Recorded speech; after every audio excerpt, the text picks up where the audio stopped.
Hello everyone, स्वागत है आप सबका आपके अपने यूट्यूब चैनल आर के मुनीम केमिस्ट्री क्लासेस पर। देखिए, आज हम शुरू करेंगे स्टीरियो केमिस्ट्री। स्टीरियो केमिस्ट्री के जो स्टार्टिंग का जो बेसिक पार्ट है और काफ़ी पोर्शन जो है वो मैंने पहले पढ़ा रखा है। उसकी जो प्लेलिस्ट है वो मैं आपको डिस्क्रिप्शन में शेयर कर दूंगा। तो यहाँ पर जब हम आगे का जो पोर्शन बच रहा है, दो पोर्शन बच रहे हैं, एक आरएस नॉमेनक्लेचर और एक कॉन्फॉर्मेशनल एनालिसिस, वो हम यहाँ पढ़ लेते हैं तो आपका पूरा स्टीरियो केमिस्ट्री कवर हो जाएगा। और उसके बाद भी अगर कोई कंसेप्ट रह जाएगा तो वो हम MCQ क्वेश्चंस के थ्रू कवर कर लेंगे। तो चलिए शुरू करते हैं। देखिए, सबसे पहले अगर हम बात करें RS कॉन्फ़िगरेशन की, या इसको हम RS नॉमेनक्लेचर भी कह सकते हैं, तो यहाँ पर RS कॉन्फ़िगरेशन की अगर हम बात करें, देखिए एक तो चीज़ क्लियर हो जानी चाहिए कि RS कॉन्फ़िगरेशन होता किसका है। जो कंपाउंड, या अगर हम बात करें जो कार्बन किरल है, कायरल कार्बन है, उसका हम RS नॉमेनक्लेचर करते हैं। मतलब चारों ग्रुप जो है वो अलग है, बेसिकली हम उसका क्या करते हैं, RS नॉमेनक्लेचर। अगर एक मॉलिक्यूल में एक से ज्यादा किरल कार्बन है तो वहां पर हम सब का जो है RS नॉमेनक्लेचर करते हैं, या RS कॉन्फ़िगरेशन हम उसकी रिप्रेजेंट करते हैं, शो करते हैं। अब यहाँ पर अगर हम बात करें, RS कॉन्फ़िगरेशन के दो रूल हैं। फर्स्ट जो है वो है CIP रूल, कान इनगोल्ड प्रीलॉग रूल, प्रायोरिटी रूल और सीक्वेंस रूल। ये सारे नाम है, कॉमनली हम सीक्वेंस रूल कह देते हैं। दूसरा है कायरलिटी रूल। अब कायरलिटी रूल जो है वो क्या कह रहा है, अब देखिए ये तो हम डिटेल में डिस्कस करेंगे, पहले कायरलिटी रूल देख लेते हैं। कायरलिटी रूल क्या कहता है, lowest priority group must be away from the viewer. अब देखिए, आपको पता है कि कार्बन की जो है 4 वैलेंसी होती है। तो हम बात करें कार्बन की 4 वैलेंसी, तो ये टेट्राहेड्रल होती है। कैसी होती है, टेट्राहेड्रल। तो टेट्राहेड्रल ये इस प्रकार से हो गई। अब यहां पर आप देखेंगे टेट्राहेड्रल जो है वो आप उसको देख कैसे रहे। अगर आप ऐसे देख रहे हैं कि 3 ग्रुप आपकी साइड है और एक ग्रुप पीछे की साइड है, तो ये ऐसे होगा, अलग अलग तरीके से देखते हैं ऐसे। तो यहां पर चौथा ग्रुप पीछे है, तो ये जो रूल है कायरलिटी रूल, वो क्या कर रहा है, lowest priority group must be away from the viewer. तो अभी हम प्रायोरिटी डिसाइड करेंगे, जो 4 ग्रुप है उनकी प्रायोरिटी क्या होगी, प्राथमिकता क्या होगी। तो जब आपने प्रायोरिटी डिसाइड कर दी तो ये रूल क्या कहता है कि जो चौथा ग्रुप है जिसकी प्रायोरिटी सबसे कम है वो आपके पीछे होना चाहिए, मतलब व्यूअर जो है देखने वाला उसके पीछे होना चाहिए। तो आपको जो बाकी के 3 है वो दिखने चाहिए, उसके बाद आप क्या करोगे, आंसर निकालोगे। अब देखिए क्या दे रखा है, CIP रूल, सीक्वेंस रूल। अब अगर हम इसकी बात करें CIP रूल और सीक्वेंस रूल की, तो सबसे पहला पॉइंट है, आपको क्या करना है, प्रायोरिटी डिसाइड करनी है। कैसे, higher the atomic number more will be the priority. कि जो आपके, अब देखिए प्रायोरिटी कैसे डिसाइड करें। अब जैसे मान लीजिए कि ये किरल कार्बन है, मैं यहाँ मेंशन कर देता हूँ कि मैंने कहा ये किरल कार्बन है, तो किरल कार्बन कब होगा, जब चारों वैलेंसी अलग होगी या चारों ग्रुप जो जुड़े हुए हैं वो अलग होंगे। तो जो ग्रुप डायरेक्टली अटैच्ड है उसका अगर एटॉमिक नंबर ज़्यादा है तो उसकी प्रायोरिटी ज़्यादा होगी। अब यहाँ पर आपको ध्यान रखना है कि जो फर्स्ट जो एटम जुड़ा हुआ है हम उसकी बात करें, उसके आगे क्या जुड़ा हुआ है उससे हमें मतलब नहीं है। इस चीज़ का आप ध्यान रखना। और सबसे बड़ी गलती कई बार हम ये करते हैं कि हम IUPAC का जो प्रायोरिटी ऑर्डर है नॉमेनक्लेचर का, उसको यहाँ मिक्स कर देते हैं। IUPAC नॉमेनक्लेचर का प्रायोरिटी ऑर्डर अलग है और यहाँ पर प्रायोरिटी ऑर्डर अलग है। तो आपको ध्यान क्या रखना है, higher the atomic number more will be the priority. तो जो पहला एटम अटैच्ड है कार्बन से, किरल कार्बन से, उसका एटॉमिक नंबर ज्यादा होगा तो उसकी प्रायोरिटी ज्यादा होगी। सेकंड पॉइंट है, heavier the isotope more will be the priority. अब देखिए ये स्पेशल कंडीशन में पॉइंट लागू होता है, बाकी हर कंडीशन में पॉइंट लागू नहीं होता। अगर मान लीजिए 2 आइसोटोप शो कर रखे हैं जो डायरेक्टली अटैच्ड है, तो वहां पर तो उनका एटॉमिक नंबर सेम हो गया, तो उस केस में आपको क्या करना है, हैवियर आइसोटोप को कंसीडर करना है। हालांकि ये RPSC पूछती नहीं है, फिर भी नॉलेज के लिए मैंने आपको बता दिया। उसके बाद है मूव टूवर्ड्स नेक्स्ट एटम।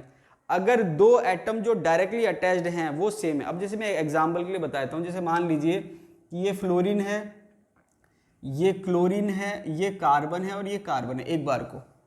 तो हमने क्या देखा भाई, स्टार्टिंग का जो एटम है फर्स्ट एटम, उसमें एटॉमिक नंबर ज्यादा किसका है, तो आप देखेंगे क्लोरीन का एटॉमिक नंबर ज्यादा है, तो इसकी प्रायोरिटी क्या हो गई, 1 नंबर हो गई। इसके बाद फ्लोरीन की सेकंड हो गई।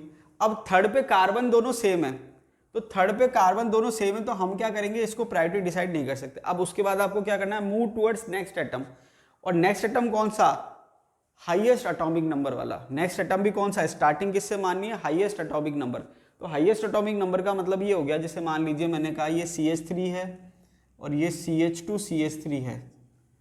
तो यहां पर आपको क्या करना है कि यहां पर जितना हाईएस्ट एटॉमिक नंबर कौन सा है, नेक्स्ट वाला हाइड्रोजन ही है, तो हाइड्रोजन यहाँ हाईएस्ट है। जबकि यहाँ पर अगर मैं बात करूँ कार्बन से जो डायरेक्टली जुड़ रहे हैं, इस कार्बन से 2 हाइड्रोजन जुड़ रहे हैं, इसकी बात नहीं कर रहे, 2 हाइड्रोजन जुड़ रहे हैं और यहाँ पर कार्बन जुड़ा, तो इसका हाईएस्ट कार्बन है। तो यहाँ पर कार्बन के बाद कार्बन है और यहाँ कार्बन के बाद हाइड्रोजन है, तो प्रायोरिटी किसकी डिसाइड हो जाएगी, इसकी, तो इसकी थर्ड हो गई और इसकी क्या हो गई, फोर्थ। ये आपको ध्यान रखना है। तो कंसेप्ट क्या है कि पहले फर्स्ट एटम चेक करो, एटॉमिक नंबर ज़्यादा है तो उसकी प्रायोरिटी, अगर सेम है तो आप चेक करो नेक्स्ट एटम। नेक्स्ट एटम कौन सा, जिसका एटॉमिक नंबर हाईएस्ट है, तो जिसका एटॉमिक नंबर हाईएस्ट है उसकी प्रायोरिटी ज़्यादा होगी। ठीक है, डिपेंड करता है कि हाईएस्ट कौन सा है।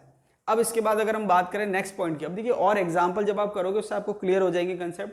नेक्स्ट है, अगर आपके डबल बॉन्ड का कोई ग्रुप प्रेजेंट है, जैसे मान लीजिए ये दे रखा है मैंने A डबल बॉन्ड B, तो वहां पर आप इसको कैसे सॉल्व करोगे, इसको कैसे मानना है आपको। तो यहाँ पर आप इसको कैसे सॉल्व करोगे, दो डबल बॉन्ड का मतलब आप इसको ऐसे मानिए कि A से 2 B जुड़ रहे हैं और B से 2 A जुड़ रहे हैं। तो इसको मैंने ऐसे शो कर दिया, A से एक B ये जुड़ गया और एक B ये जुड़ गया, और इस B से एक A ये जुड़ गया और एक A ये जुड़ गया। तो इसको आप ऐसे कंसिडर करिए। अगर डबल बॉन्ड है तो जैसे A और B के बीच में डबल बॉन्ड है, तो मतलब A पे 2 B जुड़े हुए हैं और B पे 2 A जुड़े हुए हैं। इसके बाद A और B के बीच में अगर ट्रिपल बॉन्ड है, इसका मतलब ये हुआ कि A से 3 B जुड़े हुए हैं और B से 3 A जुड़े हुए हैं। तो यहाँ पर आप देखोगे A से मैंने 3 B शो कर दिए, 1 2 और 3, और B से कितने शो कर दिए, 3 A। तो इसके B के लिए 1 2 3, इस B के लिए 1 2 3 और इस B के लिए 1 2 3। हालांकि जो बाद वाला पॉइंट है वो आपको जरूरत नहीं पड़ेगी। कहने का मतलब ये है कि आपका इससे काम हो जाएगा, यहाँ तक जरूरत नहीं पड़ेगी। मतलब आपको मान के चलना A से 2 भी जुड़ रहे हैं और यहाँ पर A से 3 भी जुड़ रहे हैं, तो आपका जो काम है वो इससे हो जाएगा, इसमें आपका आंसर आ जाएगा। तो आपको बहुत ज़्यादा परेशान होने की जरूरत नहीं है। तो आपने क्या करा, 2 रूल पढ़े। पहला रूल क्या था, पहला रूल तो यही है, हालांकि क्योंकि डिटेल में था इसलिए हमने इसको बाद में कंसिडर करा है। पहला रूल ये है कि जो 4 ग्रुप जुड़ रहे हैं कार्बन पे, किरल कार्बन पे, उन चारों की आप प्रायोरिटी डिसाइड करो। प्रायोरिटी कैसे डिसाइड करोगे ये हमने सीख लिया। प्रायोरिटी जब डिसाइड हो जाए तो आप क्या करो, जो चौथा ग्रुप है ये जो लिख रहा है लोएस्ट प्रायोरिटी जो ग्रुप है उसको आप अवे फ्रॉम द व्यूअर कर दो, मतलब उसको दूर कर दो, मतलब वो आपको काउंट नहीं करना। अब बचे 3, तो जो 3 ग्रुप बचे, जैसे मान लीजिए मैंने कहा चौथा ग्रुप पीछे और ये 3 ग्रुप बच गए, 1 2 और 3। उसके बाद आप ये देखो कि वो जो 3 ग्रुप आपके आए हैं वो जब आप उसको चेक कर रहे हो 1 से 2 2 से 3 ऐसे करना है आपको, 1 से 3 नहीं करना। 1 से 2 2 से 3 जब आप करोगे तो क्लॉकवाइज है या एंटी क्लॉकवाइज है, तो अगर क्लॉकवाइज है तो R आएगा और अगर एंटी क्लॉकवाइज है तो S आएगा। ये आपके ओवरऑल RS नॉमेनक्लेचर का रूल है। तो यहां पर आपको ध्यान क्या रखना है कि अगर चौथा ग्रुप पीछे है तो क्लॉकवाइज के लिए R आएगा और एंटी क्लॉकवाइज के लिए S आएगा। अगर मैं इसका उल्टा कर दूं, चौथा ग्रुप अगर आगे कर दूं तो आंसर आपको चेंज करना पड़ेगा। ये जो आंसर आपने याद किया है ये किसके लिए, जब चौथा ग्रुप पीछे है। तो चौथा ग्रुप पीछे तो क्लॉकवाइज के लिए R और एंटी क्लॉकवाइज के लिए S। अगर चौथा ग्रुप में आगे कर दूं तो क्लॉकवाइज के लिए S हो जाएगा और एंटी क्लॉकवाइज के लिए R हो जाएगा। तो यहां पर मैं स्टार लगा के लिख दूं कि अगर जो फोर्थ ग्रुप है वो फ्रंट में है, मतलब टुवर्ड्स द व्यूअर है, तो उस केस में क्या करना है, क्लॉकवाइज के लिए आपको S करना पड़ेगा और एंटी क्लॉकवाइज के लिए आपको R करना पड़ेगा। ये आपको ध्यान रखना है। अब हम आते हैं एग्जाम्पल पर। अब देखिए सबसे ज्यादा जो आपके पैटर्न पूछा जाता है RS नॉमेनक्लेचर का वो फिशर प्रोजेक्शन फॉर्मूला में पूछा जाता है। अगर वेज डैश में पूछता है तो भी हम निकाल सकते हैं, कोई प्रॉब्लम नहीं है। तो जब देखिए maximum question Fischer projection formula पे आते हैं, तो ये आपके फिशर प्रोजेक्शन फॉर्मूला है और इस तरीके से दे रखा है। अब सबसे पहला तो मैं आपको ये क्लियर कर दूं कि फिशर प्रोजेक्शन फॉर्मूला का 3 डायमेंशनल में व्यू क्या होता है, ये मैंने साइड में बना रखा है। तो देखिए आपको डमरू जैसा दिख रहा होगा। तो ये जो है ये फिशर प्रोजेक्शन फॉर्मूला है। इसको आप ऐसे समझ सकते हो कि जो फिशर प्रोजेक्शन फॉर्मूला, देखिए 4 वैलेंसी है कार्बन की, तो आप जानते ही हैं। तो जो 4 वैलेंसी कार्बन की अगर इसको हम वेज डैश में समझे तो यहाँ पर आप इसको देखिए कि ये आपके टेट्राइडल कार्बन है। अब यहाँ पर आपके क्या है, इसको आप ऐसे देखिए तो आपको दिख रहा है कि जो हॉरिजॉन्टल पे वो आपकी तरफ है और जो वर्टिकल पे वो पीछे की तरफ है। तो फिशर प्रोजेक्शन फॉर्मूला एक्चुअल में ऐसा रिप्रेजेंटेशन होता है। तो ये जब आपके देख रहे हो इसको ऐसे, तो इसका मतलब ये है कि ये ऐसे शो हो रहा है। इसको मैंने फिशर प्रोजेक्शन फॉर्मूला में सिंपल ऐसे बना दिया। तो आपको क्या समझना है इससे कि ये जो हॉरिजॉन्टल लाइन है ये वाली, ये आपके आगे की तरफ है, टुवर्ड्स द व्यूअर है, मतलब वेज पे है। और जो वर्टिकल लाइन है ये अवे फ्रॉम द व्यूअर है, मतलब डैश पे है। इससे मतलब क्या निकला, इससे मतलब ये निकला कि अगर फोर्थ ग्रुप जो है वर्टिकल लाइन पर है, किस पर है, वर्टिकल, वर्टिकल मतलब स्ट्रेट वाली जो लाइन है। तो अगर फोर्थ ग्रुप वर्टिकल लाइन पर है तो इसका मतलब ये हुआ कि क्लॉकवाइज के लिए R होगा और एंटी क्लॉकवाइज के लिए S होगा। लेकिन अगर फोर्थ ग्रुप हॉरिजॉन्टल पर है, अगर फोर्थ ग्रुप कहाँ है, हॉरिजॉन्टल पर है, तो आंसर चेंज हो जाएगा। क्यों? क्योंकि फोर्थ ग्रुप आपको क्या करना है, इस रूल के हिसाब से पीछे रखना है, जबकि हॉरिजॉन्टल क्या है, जो ग्रुप है आगे है उनको बता रहा है। तो अगर फोर्थ ग्रुप हॉरिजॉन्टल पे है तो क्लॉकवाइज के लिए एस हो जाएगा और एंटी क्लॉकवाइज के लिए आर हो जाएगा, ये आपको ध्यान रखना है। अब आते हैं हम एग्जाम्पल पर। फर्स्ट एग्जाम्पल है आपके, ये हमने ले लिया किरल कार्बन और 4 हेलोजन जोड़ दिए। अब सबसे प्रायोरिटी ज्यादा किसकी होगी? जिसका एटॉमिक नंबर ज्यादा होगा। फ्लोरीन, क्लोरीन, ब्रोमीन और आयोडीन, तो सबसे ज्यादा एटॉमिक नंबर किसका है? आयोडीन का। फिर सेकंड नंबर पे ब्रोमीन का, फिर थर्ड नंबर पे क्लोरीन का और चौथे पे फ्लोरीन का। तो आपने जब 4 ग्रुप डिसाइड करे तो सबसे ज्यादा एटॉमिक नंबर किसका है, फिर उसके बाद ऐसे करके आपने डिसाइड करे। 4 ग्रुप डिसाइड कर लिए, ये हो गया पहला रूल कि आपने प्रायोरिटी डिसाइड कर ली।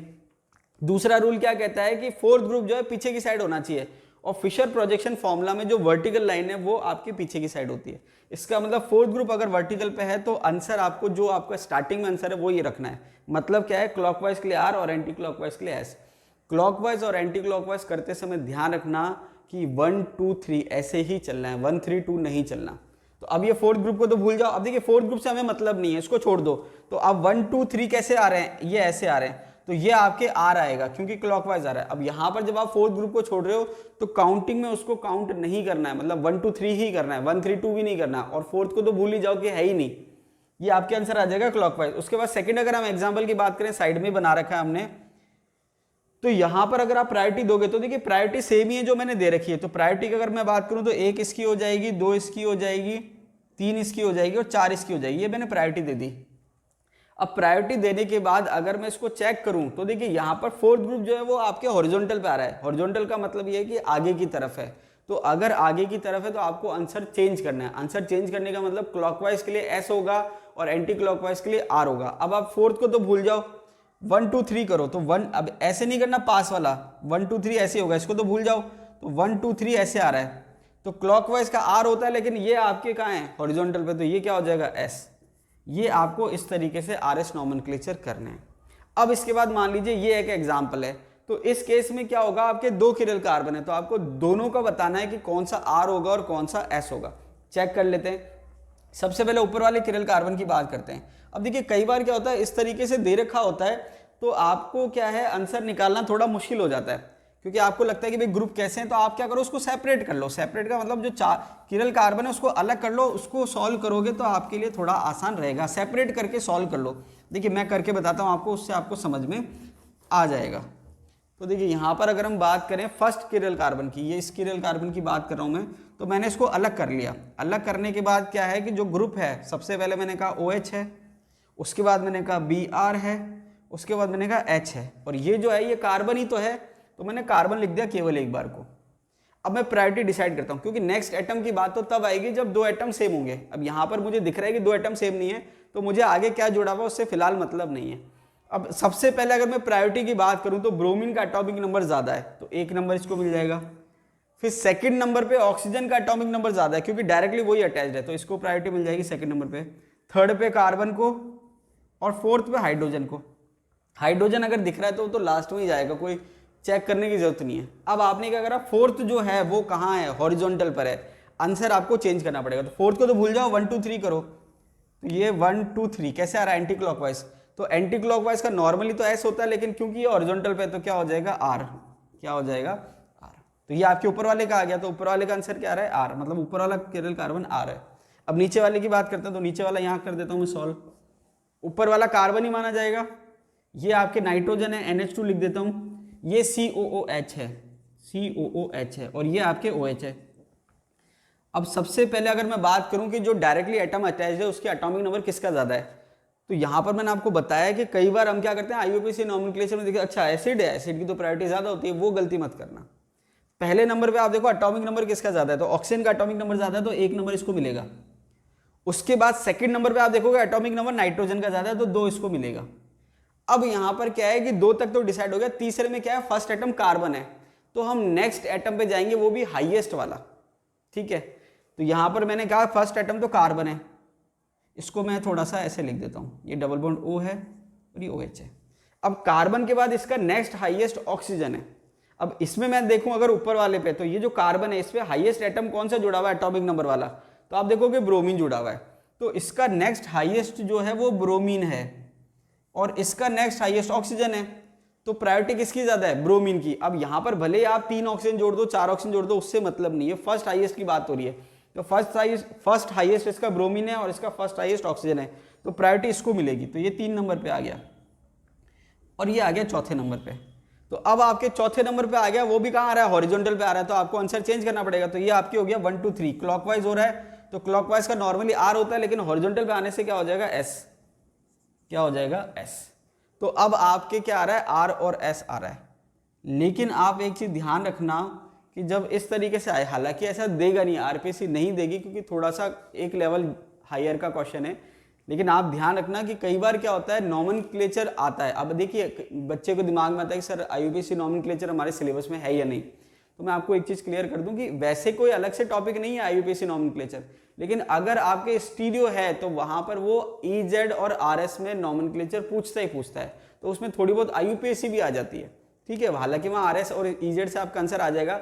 इसके अलावा आपके जो चैप्टर मेंशन कर रखे हैं, जैसे एल्केन है, एल्कीन है, एल्काइन है, एल्कोहल है, फिनॉल है, ईथर है, एसिड है, ईटीसी जो भी है, तो वहां पर वो उनका आईयूपीएसी नॉमेनक्लेचर पूछ सकता है। जैसे एसिड और एसिड डेरिवेटिव है, तो वो एस्टर का नॉमेनक्लेचर पूछ ले तो आप मना थोड़ी ना कर सकते हो, क्योंकि वो आपके सिलेबस में है, तो वहां आपको बेसिक नॉमेनक्लेचर आना चाहिए। तो यहाँ पर अगर हम बात करें तो ओवरऑल जब हम आईयूपीएसी नॉमेनक्लेचर की बात करते हैं तो प्रायोरिटी एसिड की ज्यादा होती है। किसकी ज्यादा होती है, एसिड की। तो जब आप आईयूपीएसी के हिसाब से नंबरिंग करोगे कार्बन की, तो 1 नंबर इसको मिलेगा।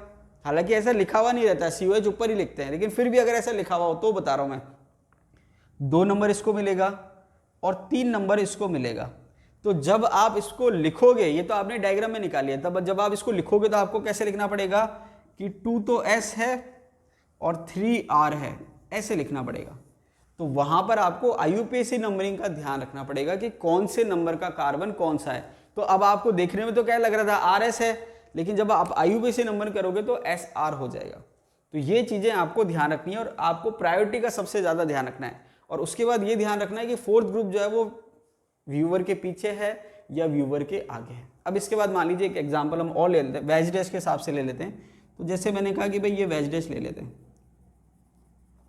ये वेज है और ये मैंने कहा डैश है, ठीक है। अब मैं क्या करता हूँ, 4 ग्रुप ले लेता हूँ कोई से भी। मैंने कहा हाइड्रोजन है, क्लोरीन है, OH है और CH3 है, कुछ भी मैंने मन से ले लिया। अब ये 4 ग्रुप मैंने ले लिए मेरे हिसाब से। अब एक बार क्या है, थोड़ा आपको टिपिकल पड़ेगा, तो मैं इसको H इसको कर देता हूँ, नहीं तो फिर आप थोड़ा सा कंफ्यूज जाएंगे, इसको CH3 कर देता हूँ। अब जब आप प्रायोरिटी डिसाइड करेंगे तो सबसे पहला नंबर किसका है, क्लोरीन का, क्योंकि इसका एटॉमिक नंबर ज़्यादा है। सेकंड प्रायोरिटी किसकी है, OH की, इसका जो है एटॉमिक नंबर इसके बाद है। थर्ड किसकी है, CH3 की, और फोर्थ किसकी है, OH की। तो आपको क्या इंस्ट्रक्शन है या रूल क्या कह रहा है कि फोर्थ ग्रुप पीछे की साइड होना चाहिए। तो ये जो डैश है ये फोर्थ ग्रुप है और ये पीछे की साइड है, तो इसको आप छोड़ दो। अब बचे 3 ग्रुप, तो जब 3 ग्रुप बच गए, अब आप इसको देखो कैसे आ रहे हैं, ये 1, उसके बाद 2 और उसका 3। गलती मत करना पास वाले पे जाने की, कहीं आप 1 से पहले 3 चल जाओ, वो उल्टा हो जाएगा आंसर। फिर 1 के बाद 2 ही आएगा, 2 के बाद 3 आएगा, ये ध्यान रखना, चाहे पास हो चाहे दूर हो। फोर्थ को छोड़ना है, फोर्थ को देखना ही नहीं कि भाई फोर्थ है भी क्या। अब ये कैसा आ रहा है, क्लॉकवाइज आ रहा है और फोर्थ ग्रुप पीछे है, तो अगर फोर्थ ग्रुप पीछे और क्लॉकवाइज है तो इसका आंसर हो जाएगा आर। समझ में आ गई बात। अब इसके बाद अगर मान लीजिए कि ये आपके फोर्थ ग्रुप तो था अभी डैश पे, अब ये मान लीजिए वेज पे हो, तो कैसे सॉल्व करेंगे। अगर फोर्थ ग्रुप जो है आपके वो डैश की जगह वेज पे हो तो कैसे सॉल्व करेंगे। तो एक एग्जांपल ले लेते हैं, कोई सा भी आप एग्जांपल ले सकते हो। जैसे मैंने कहा ये वेज हो गया और ये डैश हो गया, तो वेज पे मैंने हाइड्रोजन लिख दिया पहले ही। अब मैं कोई से भी ग्रुप ले लेता हूं, जैसे मैंने कह दिया OH है, ये आपके हो गया NH2 और ये हो गया CH3। तो अब जब आप प्रायोरिटी डिसाइड करोगे तो सबसे पहले हाईएस्ट एटॉमिक नंबर किसका है, ऑक्सीजन का, तो 1 नंबर इसको मिलेगा। सेकंड किसका है, NH2 का, तो 2 नंबर इसको मिलेगा। थर्ड किसका है, कार्बन का, तो तीसरा नंबर इसको मिलेगा। और हाइड्रोजन चौथे नंबर पे है, तो ये चौथे नंबर पे आ गया। अब अगर फोर्थ प्रायोरिटी वाला ग्रुप जो है वो टुवर्ड्स द व्यूअर है, तो आपको आंसर क्या करना पड़ेगा, चेंज करना पड़ेगा। तो आप क्या करेंगे, फोर्थ को तो छोड़ दो, एक बार 1 2 3 करो। तो 1 2 3 कैसे आ रहा है, क्लॉकवाइज आ रहा है। तो अगर फोर्थ ग्रुप पीछे होता है तो क्लॉकवाइज का आर होता है, लेकिन फोर्थ ग्रुप आगे है तो क्लॉकवाइज का क्या हो जाएगा, एस, ये हो जाएगा।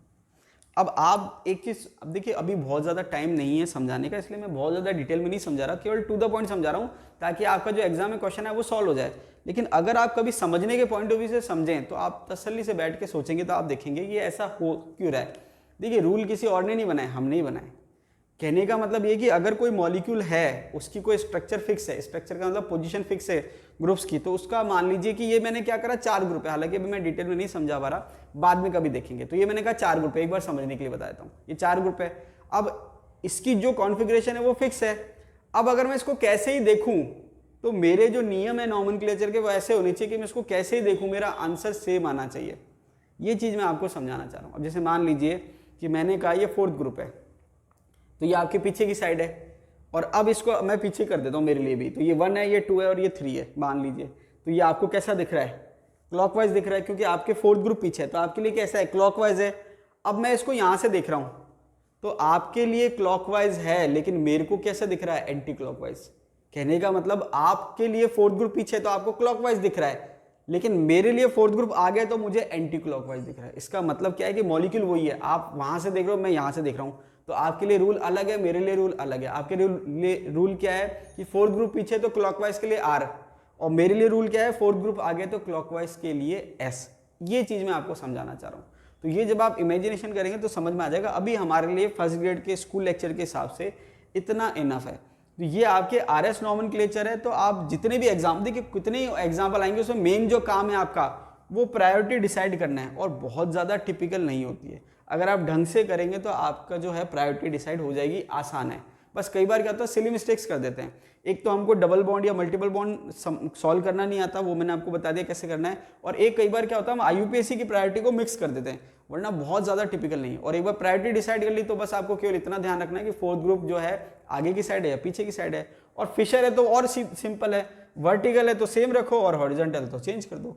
तो ये था आपके आरएस नॉमेनक्लेचर। नेक्स्ट है कॉन्फॉर्मेशनल एनालिसिस, या अगर हम बात करें कॉन्फॉर्मेशनल आइसोमेरिज्म, तो देखिए कॉन्फॉर्मेशनल आइसोमेरिज्म जो है बहुत इंपॉर्टेंट है। आरपीएससी जो है इस पर काफ़ी क्वेश्चन पूछ रही है। देखिए होता क्या देख लेते हैं। Configurations which differ by very small amount of energy, मतलब जो कॉन्फ़िगरेशन बहुत कम अमाउंट ऑफ एनर्जी से डिफर करती है और वो एनर्जी जो है रूम टेम्परेचर पर अवेलेबल होती है, तो वो क्या इंटरचेंज होती रहती है। जैसे अगर हम बाकी स्टीरियो आइसोमर की बात करें, जैसे ज्योमेट्रिकल आइसोमर है या ऑप्टिकल आइसोमर है, जैसे इनैंशियोमर है, डायस्टीरियोमर है, तो वहाँ पर तो जो दो अलग अलग आइसोमर है उनको इंटर कन्वर्ट होने के लिए काफ़ी ज़्यादा एनर्जी चाहिए, तो वो इंटर कन्वर्ट नहीं होते, जो हैं वो फिक्स रहते हैं।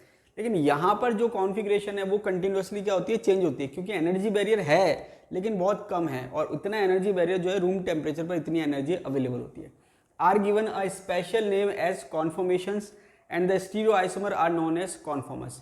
तो जो स्टीरियो आइसोमर है उनको हम कॉन्फॉर्मर कह रहे हैं। तो यहाँ पर एनर्जी बैरियर कम है और वो इंटर कन्वर्टेबल होते हैं।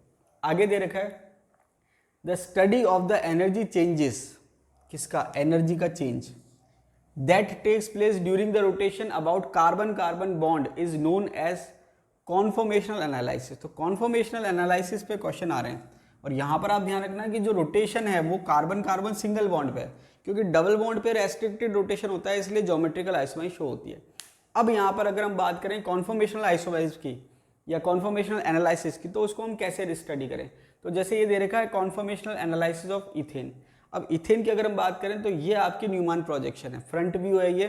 तो न्यूमैन प्रोजेक्शन को जब आप देख रहे हो तो आप इसको ऐसे देख रहे हो कि एक कार्बन ये है और एक कार्बन ये। इथेन में 2 कार्बन होते हैं, CH3 और CH3, तो एक कार्बन ये और एक कार्बन ये। 3 हाइड्रोजन इस पर प्रेजेंट है और 3 हाइड्रोजन इस पर प्रेजेंट है। अब वो जो 3 हाइड्रोजन है उसकी आपस में पोजीशन क्या है? तो यहाँ पर मान लीजिए अगर मैं 3 की जगह एक एक हाइड्रोजन ही शो करूँ, तो मैंने कहा एक हाइड्रोजन इसका ऐसा है और इसका अगर मैं एक हाइड्रोजन शो करूँ तो ऐसा है, तो आप देखेंगे कि इसके जस्ट पीछे दिखाई दे रहा है आमने सामने, ठीक है। तो यहाँ पर मैंने 3 ग्रुप की जगह एक ही शो करा और यहाँ भी एक ही शो करा है। अब होता क्या है कि ये और ये जो है इसके बीच का जो एंगल है उसको हम कहते हैं बॉन्ड एंगल। 2 एडजेसेंट बॉन्ड के बीच का जो एंगल होता है उसको बॉन्ड एंगल कहते हैं। और ये जो है, ये मैंने क्या करा कि ये जो 2 बॉन्ड है इसका एक प्लेन बना दिया और ये जो 2 बॉन्ड है इसका एक प्लेन बना दिया। तो जो दोनों प्लेन के बीच का जो एंगल है उसको हम कहते हैं डायहेड्रल एंगल। क्या कहते हैं? Dihedral angle. तो ये आप देखेंगे तो इसका डायहेड्रल एंगल क्या आ रहा है? 0। और जैसे जैसे आप रोटेट करेंगे डायहेड्रल एंगल क्या होता जाएगा? चेंज होता जाएगा। क्लियर? तो यहाँ पर अगर हम बात करें तो ये जो कॉन्फॉर्मेशन मैंने बनाई है उसमें हाइड्रोजन जो है ऊपर वाला उसके जस्ट पीछे वाला हाइड्रोजन उसके पीछे है। तो ये मैंने कहा ये हाइड्रोजन इधर है तो ये हाइड्रोजन इधर है, उसके बाद इसका नेक्स्ट हाइड्रोजन इधर है तो इसका भी नेक्स्ट हाइड्रोजन इधर, मतलब सेम टू सेम है, जैसा आगे वाला है वैसा का वैसा पीछे वाला है। तो जो आगे वाला जब देखेगा तो उसको पीछे वाले दिखाई नहीं देंगे ढंग से, इसको हम कहते हैं एक्लिप्स्ड। इसको हम क्या कहते हैं? एक्लिप्स्ड कॉन्फॉर्मेशन।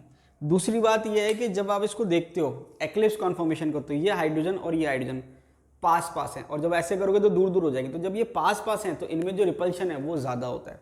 एक्लिप्स में रिपल्शन ज़्यादा होता है क्योंकि ये पास पास होते हैं।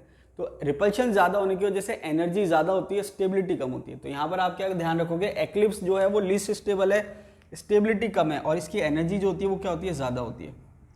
अब इसको मैंने रोटेट करना शुरू करा, रोटेट करने के बाद मैंने कितने डिग्री रोटेट करा? 60 डिग्री से। तो इसको आप ऐसे समझो कि ये पहला हाइड्रोजन है और ये इसका दूसरा हाइड्रोजन 120 डिग्री पर है। अगर आप इसको 2 डायमेंशनल फॉर्म में देखोगे तो ये 120 डिग्री दिखेगा आपको, हालांकि एक्चुअल एंगल इतना नहीं है, लेकिन 2 डायमेंशनल में आप देखोगे 120 डिग्री दिखेगा।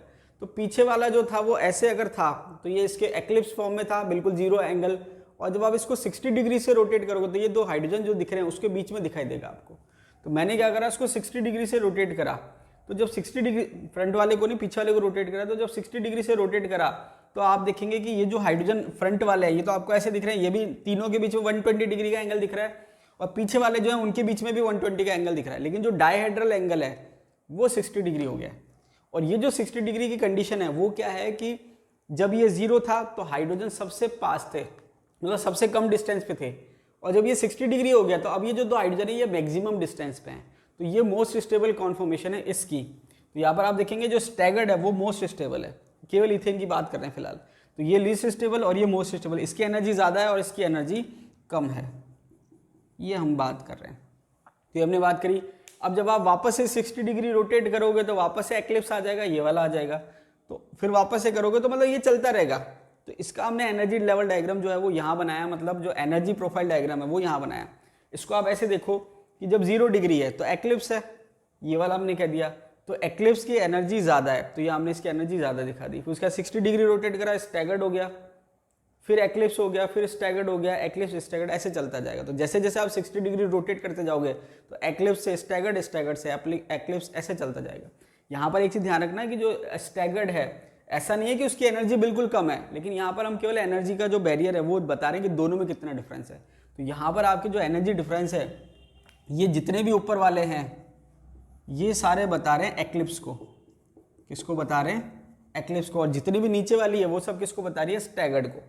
अब दोनों में जो एनर्जी बैरियर है एक्लिप्स और स्टैगर्ड में, किसके केस में? इथेन के केस में, वो आपके डेटा दे रखा है। अलग अलग बुक में पॉइंटों में डेटा थोड़ा वेरी कर सकता है, कोई बहुत ज़्यादा प्रॉब्लम वाली बात नहीं है। 2.9 किलो कैलोरी पर मोल और 12 किलो जूल पर मोल, ये आपके डेटा दे रखा है। किसमें? इथेन के एक्लिप्स और स्टैगर्ड में जो एनर्जी का डिफरेंस है उसके लिए बात कर रहे हैं। तो 2.9 किलो कैलोरी पर मोल और 12 किलो जूल पर मोल, ये एनर्जी बैरियर है। अब देखिए ये एनर्जी बैरियर का एक क्वेश्चन आरपीएससी ने पूछ रखा है स्कूल लेक्चर में। अब वो कौन सा क्वेश्चन है वो आप शीट देखेंगे जब आपको पता चल जाएगा, लेकिन इसलिए क्योंकि पूछ रखा है तो पूछे जा सकते हैं, एनर्जी बैरियर का डेटा पूछा जा सकता है। तो ये आपको ध्यान रखना है कि इथेन में एनर्जी बैरियर कितना है? 2.9 किलो कैलोरी पर मोल और 12 किलो जूल पर मोल। अब ध्यान रखना है कि अगर आपको 2 याद नहीं तो एक ही याद कर लो, फिर आप यूनिट कन्वर्जन कर सकते हैं। ये बात थी आपके इथेन की। अब अगर हम बात करें प्रोपेन की, तो देखिए प्रोपेन में क्या फर्क पड़ा? फर्क ये पड़ा कि इथेन में 2 ही कार्बन थे, तो इस पे 3 हाइड्रोजन थे और इस पे भी 3 हाइड्रोजन थे। अब प्रोपेन में क्या, 1 कार्बन ज्यादा बढ़ गया, तो मैंने क्या कहा कि भाई ये पीछे के 2 कार्बन मैंने ऐसे कह दिया और ये 1 कार्बन ये है, तो अब कुल मिला के 3 कार्बन है। तो आप देखेंगे इस वाले पर 1 कार्बन मतलब मिथाइल ग्रुप है और 2 हाइड्रोजन है, जबकि पीछे तीनों हाइड्रोजन है। ये डिफरेंस है और कोई ज्यादा डिफरेंस नहीं है, बाकी जो एक्सप्लेनेशन है बिल्कुल सेम टू सेम है। तो यहाँ पर आप देखेंगे कॉन्फॉर्मेशनल एनालिसिस ऑफ प्रोपेन, तो जब आप प्रोपेन का केस देखेंगे तो आप देखेंगे एक्लिप्स जो है वो यहाँ पर CH3 का एक्स्ट्रा आ गया, बाकी डायग्राम जो है लगभग ऐसा का ऐसा है। उसके बाद अगर हम स्टैगर्ड की बात करें तो स्टैगर्ड के केस में क्या है, वापस हमने 60 डिग्री रोटेट करा। तो जब आप 60 डिग्री रोटेट करेंगे तो CH3 वाला जो हमने फ्रंट व्यू है वो तो सेम रहेगा, पीछे वाले आपने रोटेट कर दिया 60 डिग्री से। तो जब आप 60 डिग्री रोटेट करेंगे तो डायहेड्रल एंगल कितना होगा? 60 डिग्री। तो ये स्टैगर्ड कॉन्फॉर्मेशन हो जाएगा। तो वापस से जब आप रोटेट करेंगे तो स्टैगर्ड से एक्लिप्स, एक्लिप्स से स्टैगर्ड, ये चलता जाएगा। तो डिफरेंस क्या है इन दोनों में कि यहाँ पर सारे के सारे हाइड्रोजन थे, यहाँ पर 1 हाइड्रोजन की जगह क्या आ गया? CH3 आ गया, बाकी बिल्कुल सेम टू सेम है। अब इससे हुआ क्या कि हाइड्रोजन का जो रिपल्शन था उसकी रिपल्शन एनर्जी जो थी वो अलग थी, और CH3 और हाइड्रोजन का जो रिपल्शन होगा उसकी एनर्जी अलग होगी। ग्रुप जितना बल्कि होगा उसकी रिपल्शन से जो एनर्जी है, बैरियर है या जो एनर्जी डिफरेंस है वो क्या हो जाएगा, बढ़ जाएगा, चेंज हो जाएगा। तो आप देखेंगे यहाँ पर एनर्जी बैरियर 2.9 किलो कैलोरी है, यहाँ पर इस केस में एनर्जी बैरियर कितना है 3.4। तो यहाँ पर केवल एनर्जी बैरियर थोड़ा सा बढ़ गया है, बाकी बिल्कुल एक्सप्लेनेशन सेम टू सेम है। तो इसका एनर्जी बैरियर है 3.4 किलो कैलोरी पर मोल, या फिर आप कह सकते हो 14 किलो जूल पर मोल। इस पे बहुत ज़्यादा क्वेश्चन पूछने की पॉसिबिलिटी नहीं है, ज़्यादा से ज़्यादा वो एनर्जी बैरियर पूछ सकता है। जो मैक्सिमम क्वेश्चन पूछे गए हैं आरपीसी के द्वारा अभी तक कॉन्फॉर्मेशनल एनालिसिस में, वो पूछे गए हैं एक तो ब्यूटेन पर और एक आपके साइक्लोहेक्सेन पर। अब देखिए नेक्स्ट है कॉन्फॉर्मेशनल एनालिसिस ऑफ ब्यूटेन। तो अगर हम बात करें क्वेश्चंस की, तो अगर क्वेश्चंस आए हैं कॉन्फॉर्मेशनल एनालिसिस पर तो दो पर आए, एक ब्यूटेन पर और एक साइक्लोहेक्सेन पर। तो ये आपके लिए ज़्यादा इंपॉर्टेंट है, तो देख लेते हैं। अब देखिए अगर हम बात करें तो यहाँ पर मैंने सारे, क्योंकि देखिए स्टार्टिंग में जो इथेन और प्रोपेन थे वहाँ पर तो दो ही पॉसिबिलिटी थी कि भाई आपके फुली एक्लिप्स्ड और फुली स्टैगर्ड, उसके अलावा कोई पॉसिबिलिटी नहीं थी, तो मैंने ज़्यादा डायग्राम बार बार नहीं बनाए। यहाँ पर जो डायग्राम है वो डिफरेंट है, इसलिए मैंने पूरे 360 डिग्री से रोटेट किया है। 0 डिग्री की बात करें तो इसको हम कहते हैं फुली एक्लिप्स्ड, और फुली एक्लिप्स्ड जो है वो लीस्ट स्टेबल। लीस्ट स्टेबल का मतलब इसकी एनर्जी सबसे ज़्यादा है। एनर्जी प्रोफाइल डायग्राम जब हम देखेंगे तो सबसे ज़्यादा इसकी एनर्जी है, और इसको आप सिन पेरिप्लेनर कहते हो। क्या कहते हो? सिन पेरिप्लेनर। इसके बाद अगर अब देखिए अभी हमने पढ़ा था एलिमिनेशन वाला, वहाँ पर आपको मैंने बताया था कि जो ट्रांजिशन स्टेट होती है वो एंटी पेरिप्लेनर होती है। तो ये सिन पेरिप्लेनर है। सिन पेरिप्लेनर का मतलब जो दो ग्रुप है मेन वो आपके सेम साइड है। इसके बाद अगर हम बात करें, जब इसको मैंने 60 डिग्री से रोटेट करा तो देखिए फ्रंट वाला जो व्यू है ये तो फ्रंट वाला है, और जो पीछे दिख रहा है सर्कल के वो बैक वाला है। तो बैक वाला जो है उसको मैंने 60 डिग्री से रोटेट करा तो ये यहाँ आ गया। तो इसका जो ओवरऑल जो डायहेड्रल एंगल है वो 60 डिग्री है, वह हम ऐसे देख रहे हैं। डायहेड्रल एंगल कितना है इसका? 60 डिग्री। तो जब ये 60 डिग्री इसका डायहेड्रल एंगल है तो इसको हम कहते हैं गॉशे फॉर्म, और इसके अलावा इसको आप सिनक्लाइनल भी कह सकते हो। तो देखिए कई बार क्या होता है, टर्म हमें पता नहीं होती कि भाई सिनक्लाइनल क्या है, सिन पेरिप्लेनर क्या है, एंटीक्लाइनल क्या है, एंटी पेरिप्लेनर क्या है, तो वो आपको थोड़ा सा ध्यान रखना है। तो इसको हम गॉशे भी कहते हैं और सिनक्लाइनल भी कहते हैं। तो यहाँ पर गॉशे और सिनक्लाइनल की अगर हम बात करें तो ये एक तरह से स्टैगर्ड फॉर्म है। क्या है? स्टैगर्ड, मतलब फुली स्टैगर्ड नहीं है लेकिन फिर भी कंपेरेटिवली स्टैगर्ड फॉर्म है। तो इसको हमने नाम दिया गॉशे और सिनक्लाइनल, जो कि मोर स्टेबल है। देखिए एक तो है लीस्ट का मतलब सबसे कम स्टेबल, और इसको मैंने लिखा मोर स्टेबल, और एक आगे है मोस्ट स्टेबल। तो मोस्ट स्टेबल जो सबसे ज़्यादा स्टेबल है, और मोर स्टेबल का मतलब जो सबसे ज़्यादा तो स्टेबल नहीं है लेकिन फिर भी स्टेबल है। तो ये मैंने थोड़ा समझाने के लिए टर्म डिफरेंट काम में लिए हैं। तो मोर स्टेबल है 60 डिग्री है। यहाँ पर मैंने स्टार लगा रखा है। ये जो फॉर्म है गॉशे फॉर्म कह लो या सिनक्लाइनल फॉर्म कह लो, ऑप्टिकली एक्टिव फॉर्म है। क्या है? Optically active. ये आपको ध्यान रखना है क्योंकि जो की पॉइंट्स होते हैं वहां से क्वेश्चन आता है। तो जो सिंपल आपको पता है भाई 60 डिग्री से रोटेट करा तो उससे क्वेश्चन ही बनेगा। जो इसके इंपॉर्टेंट पॉइंट्स है, जो की पॉइंट्स है, जो डिटेल में हम पढ़ते हैं उस पर क्वेश्चन आता है।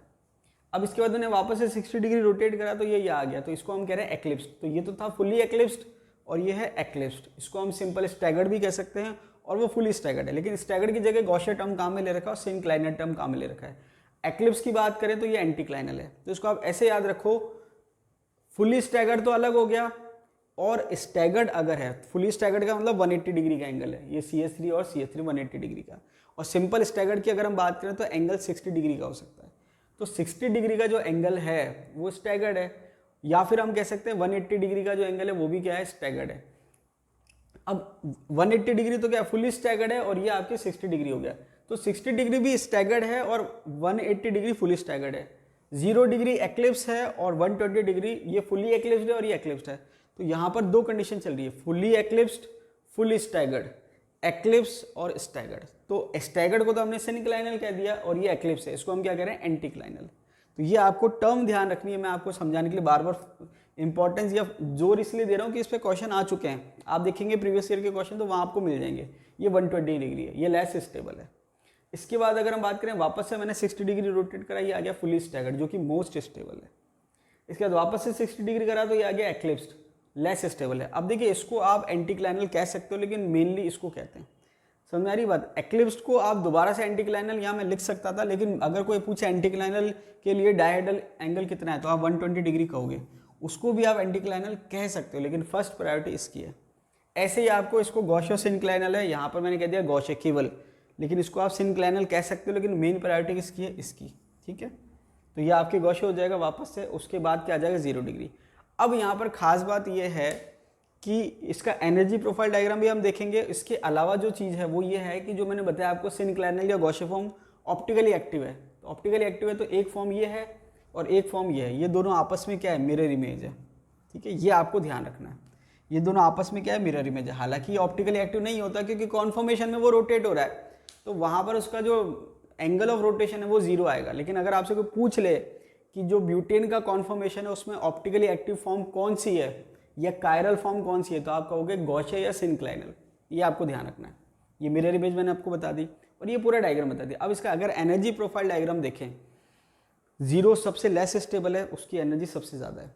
इसका एनर्जी का जो डेटा है, अब देखिए अलग अलग बुक में अलग अलग दे रखा है, तो वहाँ पर कई बार क्या है, मैं आपको एक डेटा बताऊंगा, फिर आप कहोगे सर दूसरी बुक में तो ये डेटा दे रखा है, आपने तो ये डेटा बताया, इसलिए मैंने रेंज के फॉर्म में लिख दिया।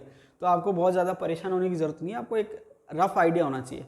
ये जो डेटा है जो कि सबसे ज़्यादा जो लीस्ट स्टेबल है, उसकी जो एनर्जी है वो दे रखी है 4.5 से 5 किलो कैलोरी पर मोल। और मैं आपको बता दूंगा कि कौन सी बुक में कितनी दे रखी है, कौन सी बुक में कितनी दे रखी है, उससे फिर हम डिसाइड कर लेंगे भाई ज़्यादा ऑथेंटिक बुक कौन सी है, तो हमको कौन सा मानना चाहिए। लेकिन इतने ज़्यादा पास ऑप्शन आरपीसी देगी नहीं, तो आप निश्चिंत रहिए। 4.5 से 5 किलो कैलोरी पर मोल, तो ये तो किसकी एनर्जी होगी, जो फुल्ली एक्लिप्स्ड है उसकी। उसके बाद जैसे ये 60 डिग्री आएगा तो 60 डिग्री आ जाएगा गॉसियो का और सिंक्लाइनल का, जो कि सबसे ज़्यादा स्टेबल तो नहीं है लेकिन ठीक ठाक स्टेबल है, तो ये 60 डिग्री होगा। अब इसकी एनर्जी 0 तो हम नहीं मान रहे, लेकिन फिर भी कितनी है, इससे अगर कंपेयर करें फुली स्टैगर्ड से, तो ये है 0.9। यहाँ भी लिख सकते हो आप 0.9, कितनी दे रखी है, 0.9 किलो कैलोरी पर मोल। तो ये आपको देखना है। तो देखिए वो क्या कर सकता है, अलग अलग डेटा पूछ सकता है कि भाई इसके बीच की एनर्जी का कितना होगा, इसके बीच की एनर्जी का कितना होगा, इस हिसाब से। तो ये हमने क्या कहा, 4.5 से 5 हो गई और ये हो गई 0.9। अब वापस से हमने करा 60 डिग्री रोटेट, ये आ गया 120 डिग्री पे।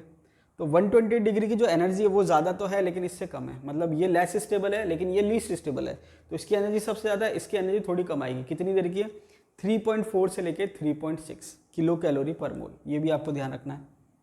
ये किसकी एनर्जी है, एंटीक्लाइनल की, जिसको आप क्या कह सकते हो, एक्लिप्स फॉर्म। एंटीक्लाइनल की एनर्जी कितनी है, 3.4 से 3.6 किलो कैलोरी पर मोल। इसके बाद वापस से आपने रोटेट करा, फुली स्टैगर्ड आ गया। फुली स्टैगर्ड को हम एक बार मान रहे हैं कि 0 है।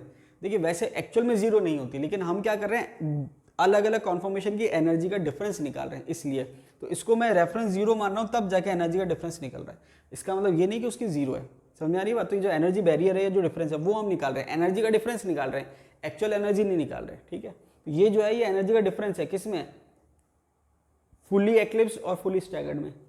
तो ये जो एनर्जी हम निकाल रहे हैं फुली एक्लिप्स और फुली स्टैगर्ड के बीच का एनर्जी डिफरेंस निकाल रहे हैं। तो ये आ गया 4.5 से 5, ये आ गया 0.9 और ये आ गया 3.4 से 3.6। उसके बाद 0 आ जाएगा, मतलब ये सबसे ज़्यादा स्टेबल हो गया। पर वापस से आएंगे तो ये सेम हो जाएगा, फिर वापस से आएंगे तो ये आपके 0.9 हो जाएगा।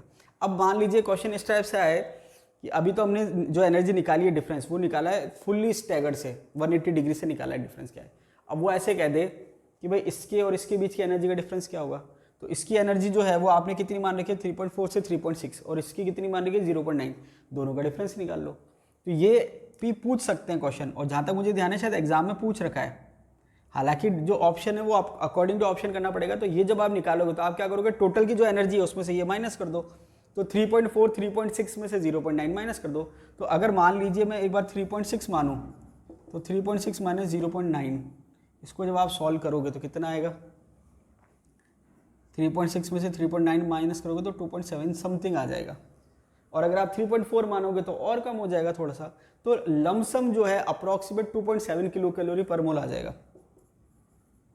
तो ये जो डिफरेंस है ये किसका है, देखिए ये तो जो वैल्यू है 3.4 से 3.6, ये है आपके 180 डिग्री, मतलब सॉरी फुली स्टैगर्ड से लेके और इसकी जो डिफरेंस है वो।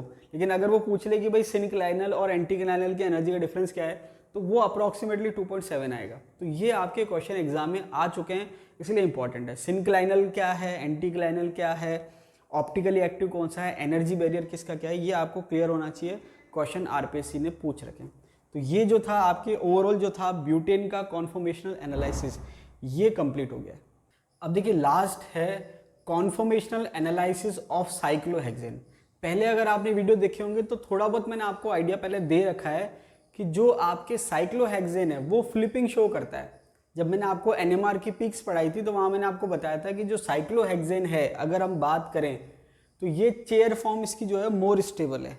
तो चेयर फॉर्म में अगर हम बात करें तो यहाँ पर 6 कार्बन है और 6 कार्बन अगर आप देखो तो ऐसे होते हैं, 3 कार्बन जो हैं वो नीचे की तरफ है और 3 कार्बन ऊपर की तरफ है। तो एक ट्राइंगल नीचे बनता है और एक ट्राइंगल ऊपर बनता है जो कि स्टैगर्ड फॉर्म होती है। क्या होती है? Staggered form. तो अगर आप देखोगे इसको तो आप ऐसे देखोगे कि अगर मान लीजिए पहला कार्बन मैं ऊपर मान रहा हूं तो ये ऊपर वाले प्लेन में है और बाद वाले नीचे, तो ऑड मतलब ऑल्टरनेट चलते हैं, ऊपर नीचे। तो जैसे मान लीजिए पहला कार्बन ऊपर है तो बाकी के 2 नीचे, फिर 2 ऊपर और फिर एक नीचे। अब यहाँ पर अगर आप बात करेंगे इस कार्बन की तो इसका एक हाइड्रोजन ऐसे होगा जिसको हम एक्सियल कहेंगे और एक हाइड्रोजन ऐसे होगा जिसको हम इक्वेटोरियल कहेंगे। तो आप देखेंगे कि जो ऊपर वाले कार्बन है उसका एक्सियल ऊपर की तरफ होगा और जो नीचे वाले कार्बन है उसका एक्सियल नीचे की तरफ होगा। तो यहाँ पर टोटल 6 कार्बन है, 3 ऊपर वाले प्लेन में, 3 नीचे वाले प्लेन में। ऊपर वाले प्लेन का एक्सियल ऊपर और नीचे वाले प्लेन का एक्सियल नीचे। तो यहाँ पर आप देखेंगे 2 तरह के हाइड्रोजन है, एक्सियल और इक्वेटोरियल। तो यहाँ पर इसका एक्सियल ऊपर है, इसका एक्सियल ऊपर है और इसका एक्सियल ऊपर है। तो 3 के एक्सियल ऊपर है और 3 के एक्सियल नीचे है। तो ऑल्टरनेट चलते हैं, एक्सियल एक का एक्सियल ऊपर तो दूसरे का एक्सियल नीचे। तो ये दोनों आपस में ट्रांस होते हैं। 1 2 जो एक्सियल है वो आपस में क्या है? ट्रांस है, क्योंकि अपोजिट है। क्या है? अपोजिट है। तो ये आपके ये एक्सियल और ये एक्सियल जो है आपस में ट्रांस है। तो 1 2 एक्सियल आपस में ट्रांस होता है। वो बाद में जब आपके सब्स्टिट्यूएंट जुड़ेंगे तब उसको हम और अच्छे से डिस्कस कर लेंगे बाद में जब कोई केस आएगा। तो यहाँ पर ये चेयर फॉर्म है। अब चेयर फॉर्म क्या करती है? फ्लिपिंग शो करती है। क्या शो करती है? फ्लिपिंग शो करती है। तो चेयर फॉर्म जो है लास्ट में किस में कन्वर्ट हो जाती है? इन्वर्टेड चेयर में। किस में कन्वर्ट हो जाती है? Inverted chair. अब इसमें होता क्या है? जो कार्बन नीचे था वो कार्बन ऊपर चला जाता है और जो कार्बन ऊपर था वो कार्बन नीचे चला जाता है। तो इन्वर्टेड चेयर जब आप देखेंगे लास्ट वाली जो कॉन्फॉर्मेशन है तो आप देखेंगे ये कार्बन नीचे था तो ये कार्बन ऊपर आ गया, ये दोनों कार्बन ऊपर थे तो ये दोनों कार्बन नीचे आ गए, और ये दोनों कार्बन नीचे थे तो ये दोनों कार्बन ऊपर आ गए, और लास्ट में ये ऊपर था तो ये क्या आ गया? नीचे आ गया। अब होता क्या है कि जैसे मान लीजिए कि ये कार्बन ऊपर था तो इसका एक्सियल ऐसे था और जो दूसरा इक्वेटोरियल था, दूसरा जो इक्वेटोरियल था वो ऐसे था। अब जब ये लास्ट में जब ऊपर से नीचे जाएगा तो ये ऐसे जाता है, ये नीचे आ गया। अब नीचे आने से क्या हुआ कि जो एक्सियल था, ये एक्सियल था पहले जब ये ऊपर था तब, और जब ये नीचे आया तो अब ये क्या है कि ये इक्वेटोरियल हो गया और ये एक्सियल हो गया। तो जब फ्लिपिंग होती है तो उसमें एक्सियल और इक्वेटोरियल जो हाइड्रोजन है वो चेंज हो जाते हैं। यही कारण है कि मैंने आपसे बताया था कि जो साइक्लोहेक्सेन है नॉर्मल टेम्परेचर पे या रूम टेम्परेचर पे एक पीक शो करता है, क्योंकि फ्लिपिंग हो रही है तो एक्सियल हाइड्रोजन इक्वेटोरियल में कन्वर्ट हो रहा है और इक्वेटोरियल हाइड्रोजन एक्सियल में कन्वर्ट हो रहा है। लेकिन अगर मैं टेम्परेचर कम कर दूं तो फ्लिपिंग रुक जाती है। तो 2 तरह के हाइड्रोजन शो होते हैं। अब यहाँ पर बहुत ज्यादा आपको डिटेल में नहीं जाना है कि अगर हम इसकी ओवरऑल बात करें तो देखिए हमने अभी तक नॉर्मल अगर हम पढ़ते हैं तो हमने 2 ही फॉर्म पढ़ी होगी। एक तो चेयर फॉर्म, इसको भी हम इन्वर्टेड चेयर कहते हैं, सिंपल चेयर भी कह सकते हैं, वो तो इसके रेफरेंस में हम इसको इन्वर्टेड चेयर कह रहे हैं। इसके बीच में एक फॉर्म हमने पढ़ी होगी बोट फॉर्म। बोट फॉर्म क्या होती है? एक्लिप्स फॉर्म होती है। और यहाँ पर आप देखेंगे कि ये जो हाइड्रोजन है, ये जो हाइड्रोजन है आपस में पास पास आ जाते हैं, तो इसको हम कहते हैं फ्लैगपोल इंटरेक्शन। क्या कहते हैं? Flagpole interaction. तो जो बोट फॉर्म होती है वो लेस स्टेबल होती है बिकॉज ऑफ फ्लैगपोल इंटरेक्शन। लेकिन ऐसा नहीं है कि जब हम फ्लिपिंग करते हैं चेयर की तो केवल 2 फॉर्म एग्जिस्ट करती है, चेयर और बोट, इसके अलावा भी एग्जिस्ट करती है। इसके अलावा जो है वो हाफ चेयर और ट्विस्ट बोट ये एग्जिस्ट करती है। अब बहुत ज्यादा आपको डिटेल में नहीं जाना, आपको ध्यान ये रखना है कि हाफ चेयर ऐसी है। अब हुआ क्या कि ये 3 अलग और 3 अलग, अब जब आप इसको सीधा करेंगे तो आप देखेंगे 5 कार्बन तो एक प्लेन में आ गया और एक ऊपर आ गया, इसको हम हाफ चेयर कह रहे हैं। तो ये आपके एक्लिप्स फॉर्म है, मैक्सिमम एक्लिप्स फॉर्म है, और इस वजह से इसकी जो एनर्जी है वो सबसे ज्यादा होती है। आपको केवल ध्यान ये रखना है कि सबसे लेस स्टेबल जो है जिसकी एनर्जी सबसे ज्यादा है वो है आपके हाफ चेयर। और देखिए अलग अलग बुक में डेटा अलग अलग दे रखा है, उसकी 10 कैलोरी या थोड़ी उससे ज्यादा हो सकती है। इसकी एनर्जी जो है, एनर्जी बैरियर वो कितना है? 10 या उससे ज्यादा। इसके अलावा अगर हम बात करें बोट की तो उसका 6.5 से 7.2 के लगभग दे रखा है डिफरेंट बुक्स में। और इसके अलावा एक फॉर्म होती है ट्विस्ट बोट। तो आप देखेंगे कि सबसे स्टेबल कौन सी है? Chair form. उसके बाद कॉन्फॉर्मेशन में चेयर के बाद क्या बनता है? हाफ चेयर, जो कि क्या है? लीस्ट स्टेबल है, एनर्जी सबसे ज्यादा है। उसके बाद बनता है ट्विस्ट बोट जिसकी स्टेबिलिटी थोड़ी ज्यादा है। उसके बाद बनता है बोट जिसको हम कह रहे हैं कि भाई लेस स्टेबल है, क्योंकि हमने वही पढ़ा है। लेकिन अगर आपसे कोई पूछे सबसे लीस्ट स्टेबल कौन सा है तो आंसर आएगा हाफ चेयर। सबसे ज्यादा स्टेबल चेयर, सबसे लीस्ट स्टेबल हाफ चेयर। उसके बाद ट्विस्ट बोट की खास बात यह है कि ये ऑप्टिकली एक्टिव है। ट्विस्ट बोट की खास बात क्या है कि ये ऑप्टिकली एक्टिव है, कायरल है। तो यहाँ पर अगर क्वेश्चन बनता है तो वो ये बन सकता है कि सबसे लीस्ट स्टेबल कौन सी है और एनर्जी बैरियर सबसे ज्यादा किसमें है, तो आंसर आएगा हाफ चेयर। और अगर आपसे कोई पूछे ऑप्टिकली एक्टिव कौन सा है तो आंसर आएगा ट्विस्ट बोट। और ये आपके हो गया बोट। बोट अगर पूछे कि लेस स्टेबल क्यों है तो आप क्या कह सकते हो, बिकॉज ऑफ फ्लैगपोल इंटरेक्शन। तो बहुत ज्यादा आपको कैसे कॉन्फॉर्मेशन चेंज हो रहा है उसमें जाने की जरूरत नहीं है, आपको ध्यान ये रखना है कि चेयर से हाफ चेयर की एनर्जी सबसे ज्यादा, स्टेबिलिटी सबसे कम, उसके बाद ट्विस्ट बोट जो कि ऑप्टिकली एक्टिव है, उसके बाद बोट, उसके बाद वापस से ट्विस्ट बोट जो कि ऑप्टिकली एक्टिव है, उसके बाद वापस से हाफ चेयर और लास्ट में इन्वर्टेड चेयर। और एनर्जी बैरियर की अगर हम बात करें तो ये 10 के आसपास है, ये 6.5 से 7.2 और ये लगभग 5.5। तो ये आपके जो साइक्लोहेक्सेन है उसका कॉन्फॉर्मेशन कंप्लीट हो गया। इसके अलावा जो सब्स्टिट्यूटेड साइक्लोहेक्सेन है वो जब हम क्वेश्चंस करेंगे वहां पर मैं आपको समझा दूंगा। अभी के लिए इतना ही, मिलते हैं अगले वीडियो में, तब तक के लिए धन्यवाद।